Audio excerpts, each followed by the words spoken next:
Existem várias religiões. Será que, então, todas as religiões estão corretas? Ao afirmarmos que todas as religiões estão corretas, então coisas opostas podem convergir para o mesmo ponto? Existe uma verdade? Não existe? Se existe uma verdade, qual é essa verdade? Podem existir várias religiões, mas há um só evangelho. Uma só proclamação de salvação, do qual não está atrelado ao que o homem pode fazer, mas naquilo que Deus fez na cruz do Calvário. Deus não é recompensa para homens bons, mas a esperança para homens maus, para homens pecadores e merecedores dessa graça ao qual Ele oferta. Como disse, gratuitamente. Você é livre para acreditar no que você quer, mas a questão é o porquê você acredita no que você acredita. A nossa fé não é uma fé desprovida de conhecimento. Nossa fé é objetiva e clara. A fé cristã protestante, ela está firmada não no que um homem produz, mas naquilo que Deus produziu. Não simplesmente por intermédio de letras que estão fixadas em um livro, mas de palavras eternas gravadas e esculpidas em nossas mentes e corações. Com penas, não com tinta, mas com sangue. Um sangue precioso, que não deveria ter sido derramado, mas assim o foi, para aplacar a ira de um Deus santo, justo e misericordioso, ao qual muitos não compreendem, outros questionam, mas no fim todos haverão de se curvar. Que você possa ter mais uma manhã meditando nas Sagradas Escrituras. Nós estamos aqui no dia hoje 375 das nossas lives, às 5h59 da manhã. Essa live diária que visa instruí-los no caminho da verdade. Nós terminamos a leitura integral das Sagradas Escrituras e agora nós estamos fazendo uma visão panorâmica.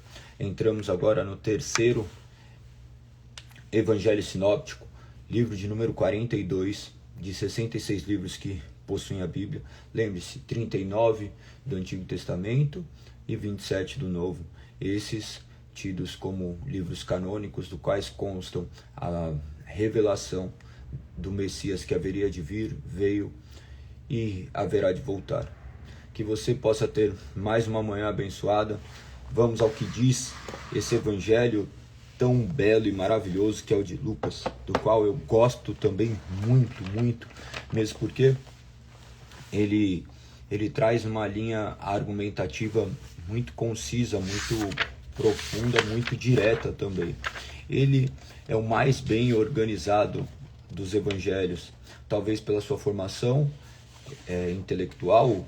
Muitos colocam ele como um médico, ele é tido assim. Algumas pessoas olham também o Evangelho de Lucas como uma peça jurídica completamente organizada, a fim de exaltar aquele que muitos queriam condenar, ou melhor, que foi condenado por todos.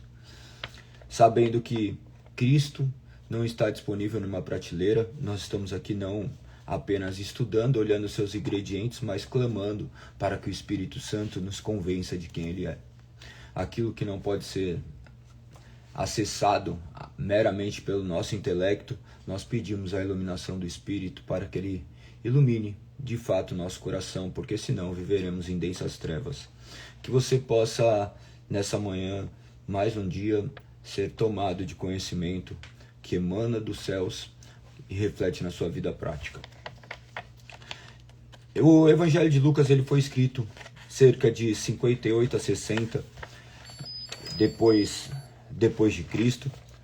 A marca dele é o Filho do Homem e o Salvador dos pecadores. Nós sabemos que esse daqui, embora tenha todo esse relato muito detalhado, ele foi escrito com uma finalidade do qual nós olhamos claramente para o povo grego devido a todas as suas características e a exaltação de um homem completamente perfeito. A Grécia, como bem sabe, onde flui muito dos conhecimentos que nós temos hoje. Dentro da Grécia ocorreram milhares de coisas do quais impactaram a nossa vida e continuarão impactando o resto da humanidade. Milhares de filósofos sábios são daquele período do auge grego, mas, sobretudo, veio aquele que haveria de sobrepor todas essas questões, mas ainda assim ficaria marcado na eternidade o período do qual ele estava sobrepondo. O homem perfeito que representava ali na Grécia, as pessoas olhavam, lembre-se daquelas estátuas, aquelas estátuas que representavam homens completamente esculturais, inteligências do quais o homem se curvava diante de homens com boa retórica, com boa dicção, com capacidades argumentativas. Então, habita na terra um homem simples, humilde, que andava entre mendigos, prostitutas, cobradores de impostos, desprezado por muitos adorado, não por aquilo que ele era, mas por aquilo que ele estava oferecendo, quando na sua morte, todos que estavam ali diante dele fogem, amedrontados, desesperançosos. Então ele ressuscita ao terceiro dia, cumprindo assim as suas palavras, fazendo com que essas palavras não simplesmente fossem reais, mas sim fossem verdadeiras dentro das nossas mentes e nossos corações, por intermédio do Paracleto, do Espírito do qual ele haveria de mandar conforme as suas promessas, e mandou, e assim hoje faz com que milhares de pessoas se curvem diante dele, não por conta das nossas capacidades de reconhecermos que Cristo é, mas pela capacidade dele de subjugar os corações dos incrédulos e fazê-los enxergar aquilo que seus olhos naturais jamais poderiam. No Evangelho de Lucas ele é retratado isso de maneira muito clara, e você poderá ver isso ao longo dos 24 capítulos. Lembre-se que esses capítulos eles visam uma organização. Eu vou falar já das divisões do livro e depois eu posso entrar etapa por etapa, tá? Eu creio que talvez ficará mais fácil para que vocês também possam já começar a construir toda essa imagem. Temos aqui uma série de divisões. Dentre todas as divisões, eu vou falar acerca das 3 do quais eu tenho aqui em mãos, e vocês podem adequar a sua realidade a que mais lhe agrada. Primeira parte, capítulo 1, verso 1 até o 4, verso 13. Do nascimento à tentação, você vai conseguir enxergar esses assuntos. Capítulo 1 e 2, você vai ver a introdução e a infância. No capítulo 3 ao capítulo 4, verso 13, percussor, batismo, genealogia e tentação. Capítulo 4, 14, verso 14 ao 9, 36, da tentação à transfiguração. Do capítulo 9, 37 a 23, 56, da transfiguração ao túmulo. Indo para Jerusalém, do 9 ao 37, 19 ao 27. Do 19, 28 ao 23, 56, a última semana em Jerusalém. Vocês sabem, quando eu digo 23, 56, se trata do capítulo e versículo, tá? É bom explicar, porque muitas vezes talvez as pessoas não tenham conhecimento e não consigam associar. Lembre-se que a Bíblia é dividida em capítulo e versículo. Esse fato que foi feito para que possa facilitar a nossa leitura. Essas divisões não são inspirações divinas, mas sim uma divisão humana para que pudesse se tornar cada vez mais prático de mergulhar. Mas nós não estamos atrelados a partes apenas das Sagradas Escrituras, mas ela como um todo. Então, capítulo 24, do túmulo aos céus. A outra divisão, vamos ver uma divisão bem simplificada, apenas em 2 partes. Do capítulo 1 ao 19, 27, buscando o perdido. E depois, do capítulo 19, verso 28 ao 24, 53, salvando o perdido. Que no final das contas, essa é a divisão mais prática e objetiva que nós poderíamos chegar da divisão desse livro de Lucas. Agora nós poderíamos olhar também a terceira divisão, onde o primeiro e o segundo capítulo vai tratar de João Batista e Jesus.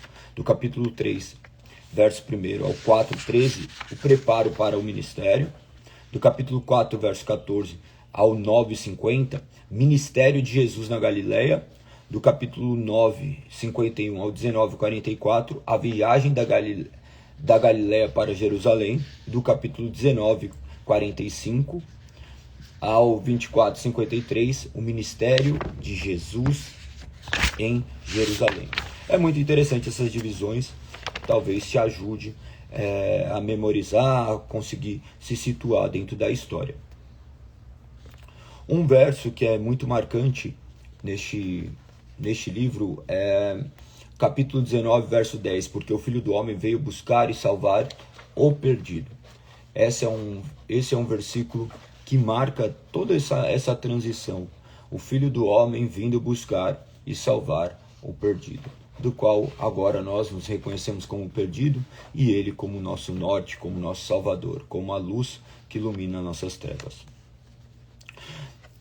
Dito que nós estávamos diante desse evangelho, onde retrata de maneira mais completa e organizada a vida de Jesus, nós vamos ver essa humanidade perfeita do Filho de Deus, do qual ele é o homem ideal, o homem perfeito, mas também aquele Salvador prometido por Deus que veio salvar a todos, judeus, gentios, samaritanos, pagãos, publicanos, pessoas respeitáveis, pecadores, pobres e ricos, essa salvação que é ofertada a toda criatura, não fazendo de forma alguma acepção de pessoas, homens, mulheres, altos, baixos, todos aqueles que estavam ao seu redor ouviam essa mensagem de proclamação.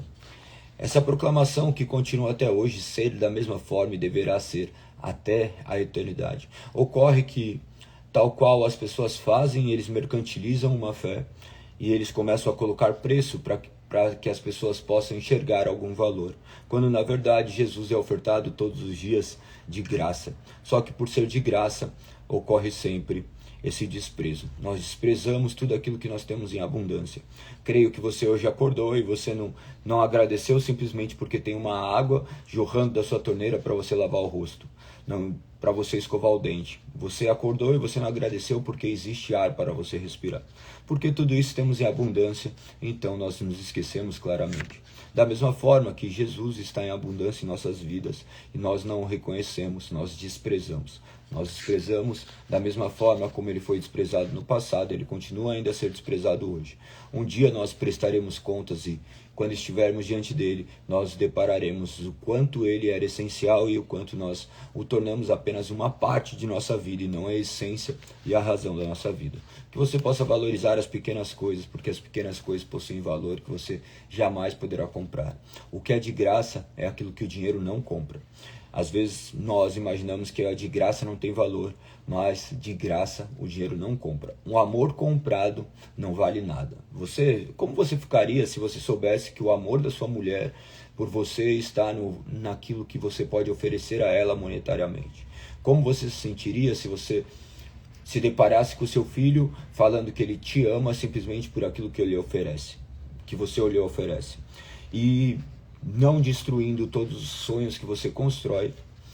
O homem é dessa forma. Seu filho te ama não porque você é pai dele, mas porque você é aquele que sustentou e proveu a casa.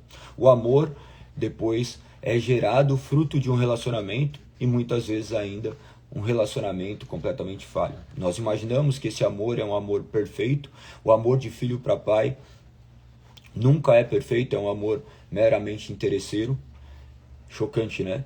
Eu sei que é chocante, mas essa é a realidade. Até que um dia ele seja desperto e consiga enxergar o que é o verdadeiro amor e ame incondicionalmente. Não por conta da sua capacidade de amar, mas porque o verdadeiro amor habitou nele e agora ele consegue amar através daquele que o amou. Então o amor dele passa a ser redirecionado e alinhado para o que é verdadeiro amor. Essas milhares de formas de amar que o homem construiu, nenhuma sobreporá aquilo que Deus fez por nós, amando quando nós não merecíamos, amando não por aquilo que nós oferecemos, mas por aquilo que Ele é. Então você se deparará com essa realidade do homem amando meramente por interesse. Ainda que o amor de pai para filho possa simbolizar esse amor aparentemente incondicional, ele também não é incondicional. Quantos pais não amam o filho por conta de algo que fizeram? E incontavelmente existem filhos que não amam os pais justamente por conta daquilo que fizeram. Mas nós estamos aqui porque nós fomos amados, e amados não por conta daquilo que nós fazemos ou faremos, mas por conta daquilo que Deus escolheu fazer. Este amor que é incompreensível aos nossos olhos e humanamente impossível de existir entre nós naturalmente, mas por intermédio do amor divino, ele se comunica a nós, e agora nós podemos amar aqueles que nós antes desprezávamos, amar aqueles que nós cobrávamos e tínhamos esperança que eles fizessem algo, mas não foram correspondidas. Este é o verdadeiro amor. Portanto, que se você hoje é filho, ame seu pai não por conta daquilo que ele haveria de te oferecer ou que você julgava merecer, mas por conta dele ter te gerado, de Deus ter colocado ele na sua vida. A forma como Deus estabeleceu para que você viesse à vida foi por intermédio dele.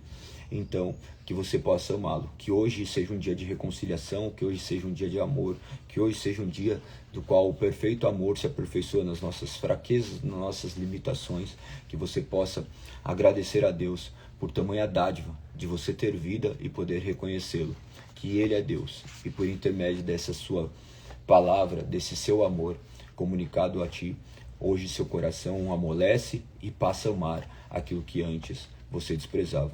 Reconheça a sua pequenez, reconheça a sua miserabilidade, reconheça o quanto nós somos desprezíveis, e peça perdão. Peça perdão a Deus, peça perdão aos seus pais por não amá-los como Jesus te ama. Essa é a realidade. Ame, ame, ame. Ainda que o amor seja incompreensível, ainda que muitos olhem e imaginem que o amor deve ser conforme eles devem receber, mas apenas ame. Do fundo do seu coração, peça para que Deus limpe e remova todas essas impurezas. Tudo isso para tentar explicar como que é essa questão de amor, né? Muitas pessoas talvez olhem e fiquem chocados com essas analogias, mas não tem como mergulhar nelas e não enxergar essa realidade que é nua e crua, verdadeira e escandalosa a ponto de nos fazer questionar a maneira como nós vivemos. E é assim que Deus faz. Que nós possamos reconhecer o verdadeiro amor que só se encontra nele, o verdadeiro amor que sobrepõe todas as coisas, esse amor que foi manifesto em cada uma das palavras das Sagradas Escrituras. Aqui então nós vamos ver esse Deus que nos ama não por conta daquilo que nós somos, mas por conta daquilo que ele é. Então, que você possa amar as pessoas não por conta daquilo que elas são, mas por conta daquilo que Deus fez no seu coração. Toda essa volta para chegar a essa conclusão, para que vocês possam amar cada dia mais como Cristo os amou. Então vocês vão ver esse nascimento humano, essa genealogia, e a genealogia de Jesus, de uma maneira agora um pouco distinto, né? Porque você vai ver dentro do Evangelho de Mateus a genealogia por conta da parte de pai, agora você vai ver a linhagem de Maria. Isso é muito belo, fazendo essa sincronia perfeita, fazendo com que todos os pontos de vistas converjam para um único ponto, que é Cristo Jesus, nascido conforme Deus havia prometido nas Sagradas Escrituras, da linhagem davídica. Então, leia com muita atenção isso, para que possa enxergar essas realidades. Este escrito que focava claramente naquele povo que estava ali, aquele povo grego, aquele povo que se deparava com a sabedoria dos homens e eles ficavam espantados, eles se espantaram diante de um homem simples e humilde que andava entre os pobres, que fazia aquilo que muitos já desprezavam. Mas ainda assim, eles se curvavam diante de tamanha sabedoria. Depois, para vocês entenderem essas questões, leiam bastante o livro de Atos e vocês poderão compreender essas questões desse período. Nós vamos ver então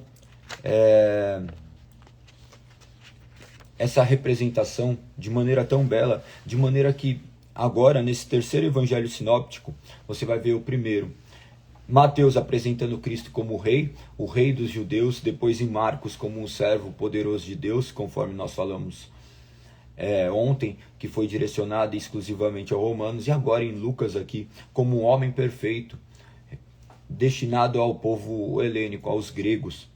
O símbolo deste evangelho, do qual representa o homem, este homem em sua perfeição, sabedoria, caráter, conforme Deus planejou que ele fosse. A sabedoria, o seu caráter, a sua essência, que não era fruto meramente de algo natural, mas do agir soberano de Deus. Deus encarnado, reluzindo aos olhos aquilo que nossos olhos não podem enxergar. Por isso, muitos não compreenderam quem ele era. Aqui, como é muito detalhista, você vai ver essa infância, você vai ver essas etapas da vida de Jesus de uma maneira um pouco mais abrangente. Essa questão do médico, muitos retratando como médico, é justamente porque a Sagrada Escritura assim aponta como médico, né? Não se trata de uma mera suposição. Quanto à questão de advogado, é uma suposição, mas de médico amado, isso daí retrata na Sagrada Escritura de maneira muito clara. E por isso que ele retrata em algumas passagens ali esses milagres de maneira muito viva, ainda mais se tratando de um médico vendo coisas sobrenaturais acontecer. São mencionados ali pouquíssimos milagres registrados, sendo que 5 eram curas completamente miraculosas. E aqui, somente aqui, você vai ver a descrição do episódio onde ele sua sangue. Essa questão que é meramente vista por um médico. E é interessantíssimo. Tem um livro que chama O Sofrimento de Cristo à Luz de um Cirurgião, de Pierre Barbet. Faz tempo que eu li esse livro, eu não sei nem onde ele está aqui, em meio a esses livros, mas é muito, muito interessante. Muito interessante. Então eu recomendo a todos que vocês leiam, porque com certeza vai te dar outra ótica acerca disso. Quando eu li, me marcou bastante, por conta de toda a profundidade científica que existia por trás deste episódio, do qual, por intermédio de todo o seu sofrimento, as suas gotas jorravam sangue. Da mesma forma que antes, quando o seu suor percorrendo toda Galileia escorria suor, esse suor que na verdade eram sangues transparentes que estavam ali nutrindo o solo do qual ele pisava e refletindo e edificando aquelas vidas que estavam ao lado dele. E nós não valorizamos. Portanto, que nós possamos valorizar tudo aquilo que Cristo tem feito em nossas vidas. Esse evangelho também ele vai retratar algumas questões apenas nele. Lembre-se que Marcos tem 73% de todas as características dos outros evangelhos, e essas pequenas nuances, diferenças devem ser abordadas com muita atenção e muito cuidado. Dentro de Lucas tem questões que são tratadas apenas ali. A história de Zaqueu, por exemplo, no capítulo 19, você vai ter como algo completamente único o diálogo com os ladrões na cruz, a conversas com os 2 discípulos, que eu acho maravilhoso, no capítulo 24 aqui de Lucas, onde se depara com homens ali conversando com Jesus, do qual os olhos deles estavam impossibilitados de reconhecê-lo. É maravilhosa essa história também. Ele é retratado de maneira única aqui no Evangelho de Lucas. Muitas parábolas também são registradas somente neste Evangelho, como aquela do bom samaritano, o amigo importuno, a ovelha perdida, você vai ver a moeda perdida, o filho pródigo, no capítulo 15, o fariseu e o publicano, a parábola do fariseu e publicano, no capítulo 18, a viúva e o juiz iníquo, depois continua no capítulo 18. Quando você começar a enxergar essas questões, você vai ver que tudo isso fica diferente. Gente, não fiquem atemorizados com tantas informações. Essas informações elas vão ser sedimentadas ao longo do tempo, tá? Ao longo do tempo. Muitas coisas, as pessoas falam, Galego, onde está isso? Eu falo assim, não sei, eu não sou um dicionário ambulante.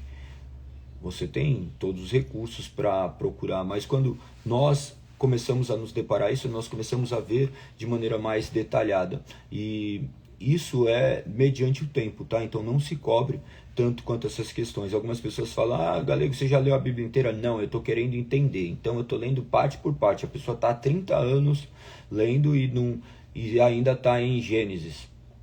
Então não é essa questão, você nunca vai entender completamente. Você nunca vai entender completamente. Então, vá lendo aos pouquinhos, e aos pouquinhos essas coisas vão entrando em sua mente. Aos pouquinhos que eu digo é lendo de maneira constante e habitual. Faça isso de maneira habitual e você vai ver que as coisas refletirão na sua vida de maneira sobrenatural. Um pouquinho todos os dias, quando você vai ver, esse grande quebra-cabeça vai se enquadrando e algumas questões vão ficando ali bem pertinentes. Galego, por que você deve saber? Você tem que saber que está na Bíblia. Perfeito, você tem que saber que está na Bíblia, mas quando você sabe a quem foi direcionado, qual era a questão tratada no período, tudo isso ganha vida e plano de fundo, do qual lhe fazem enxergar de maneira diferente e, acima de tudo, aplicar na sua vida de maneira diferente. Então, todas essas passagens aqui vão trazer cada vez mais essa compaixão do qual Jesus tinha pelos perdidos, do qual ele não fazia nenhum tipo de acepção. Então, dessa forma, creio que vocês poderão enxergar essa vida de Jesus de maneira completamente aprofundada, lendo o Evangelho de Lucas e se deparando com Deus invadindo a esfera humana, pisando na onde nós pisamos, sofrendo a dor que nós não suportaríamos. Que Jesus seja o centro da sua vida, que você possa cada dia mais se deparar com essa realidade de um Cristo completamente santo, um Deus soberano que escolheu salvá-lo. Que o nome do Senhor seja exaltado e glorificado e que você possa diariamente meditar nas Sagradas Escrituras e ouvir a sua doce voz. Lembre-se que Deus fala com uma Bíblia aberta.